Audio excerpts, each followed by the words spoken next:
At any education level, choosing a research topic is a complicated and difficult task. What is selected has a number of ramifications, both in how we go about researching that topic and can impact us in classes or our career direction. Whether you are a knowledge worker or a social worker or a scholar, having the competency and the ability to complete meaningful research starts with first determining what you will be investigating. So, whether you're a student taking a research class in an undergraduate social work program, or working on your PhD, or trying to figure out what your next academic paper that you're going to try to publish, let's dive into how do we choose a research topic. My name's Jacob Campbell, and I find this topic both incredibly and somewhat painfully timely.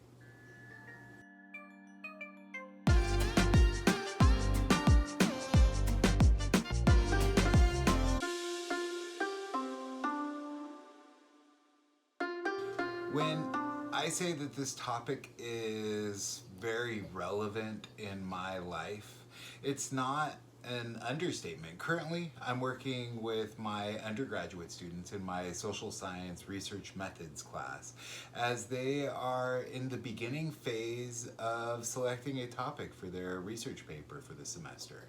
I just got back from a 5-day intensive for my first one for my newly started PhD program at the California Institute of Integral Studies. The entire intensive was pretty amazing and very full of wonderful experiences, good opportunities to understand the process that I'm embarking on.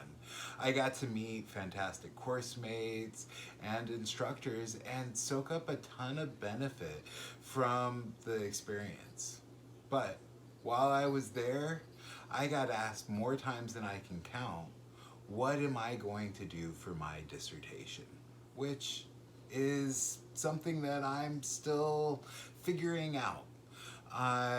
So I thought I would take you along for a little bit of a ride with me to talk about this topic.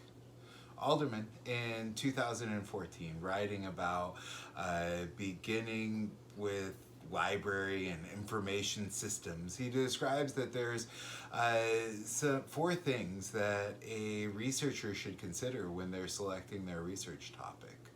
The first thing that he talks about is this idea of currency, that the topic that we select, the thing that we choose to come and to investigate, it should be relevant today, and it needs to be being discussed in your current field of study. The second thing that he describes is this idea of controversy, that there needs to be some sort of debate or that not everybody agrees on a topic. And for me, I think that it's very important for our fields, for science, to come and to have that controversy, because that is the thing that comes and puts pressure on the system to be able to say, hey, is this true? Is this something that is accurate? Is this the best practice? Is this the best way to do this thing?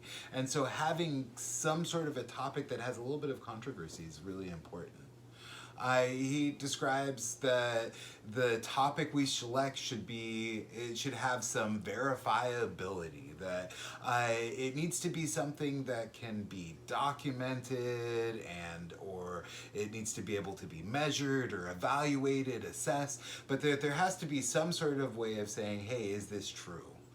And then the fourth thing that he describes is this idea of focus, that the topic that we select, the thing that we choose to look at, that it can't be too broad, it can't be too general, that there needs to be some direction and some specificity to what we're going to be researching.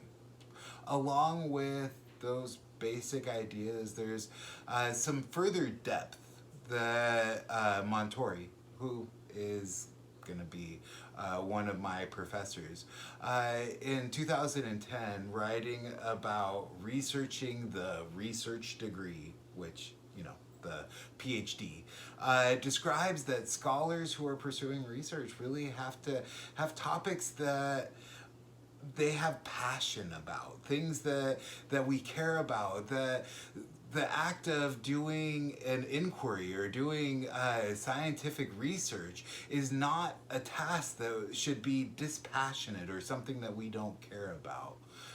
He describes this idea of self-inquiry, that not only should it be something that we care about, but how does that thing that we care about, how does it impact or connect to us?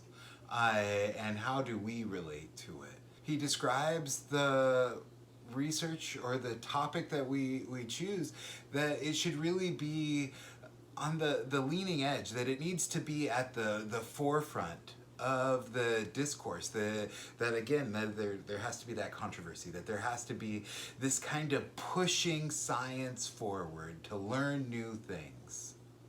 And finally, he talks about the idea of community participation. I find this a really interesting topic, that how do we come and connect with other scholars, and how do we come and build this together? I think that that's an idea worth saving.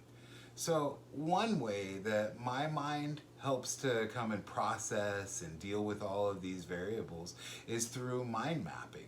I love the iOS and Mac app called MindNode for helping me to process and flesh out ideas. The beauty of mind mapping, whether you draw it out with pen and paper or use note cards or do it with a digital tool like MindNode, is that you can quickly get out ideas, you can group similar topics and ideas, you can apply various branches to the mind map and expand on ideas that grab your interest or that you have further thoughts on.